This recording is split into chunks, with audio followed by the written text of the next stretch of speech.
যারা দুর্নীতি করবে তাদের দেখার জন্য দুদক আছে, তারা দেখবেন, তাই না?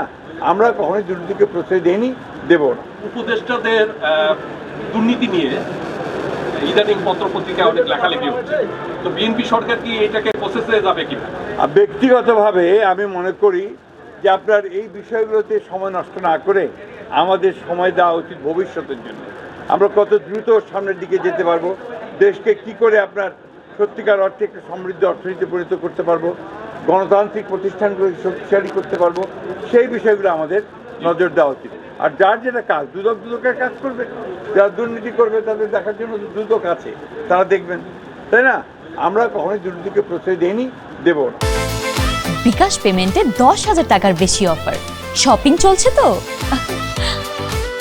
আমাদের যে ফ্যামিলি কার্ড, যেটা আমাদের মাননীয় প্রধানমন্ত্রীর সবচেয়ে বড় একটা আপনার কর্মসূচি, সেই কর্মসূচিকে অবিলম্বে আমার মনে হয় যে এই মাসের মধ্যেই হয়তো এটাকে আপনার ইমপ্লিমেন্ট করা হবে। রহিমনপুরের একটি ইউনিয়নকে ওয়ার্ডকে নেওয়া হয়েছে প্রাথমিকভাবে, এটা কাজ শুরু হবে আপনার পাইলট প্রজেক্ট হিসেবে।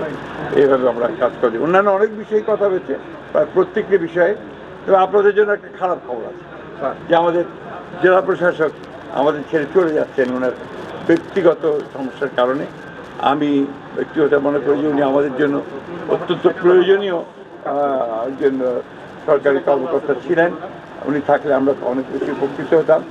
আমরা আশা করব যে ভবিষ্যতে যিনি আসবেন তিনি একইভাবে ঠাকুরগাঁওয়ের উন্নয়নকে প্রাধান্য দিয়ে তিনি কাজ করবেন। এই হচ্ছে মোটামুটি।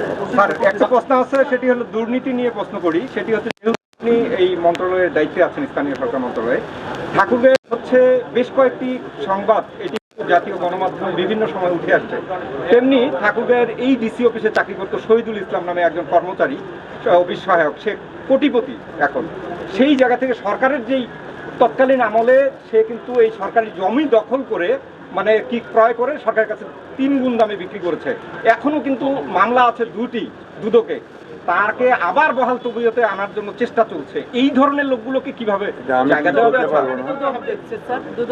দুদকে মামলা চলছে এবং নিশ্চিত থাকতে পারেন যে এই ধরনের কোনো লোক এখানে আসতে পারবে না।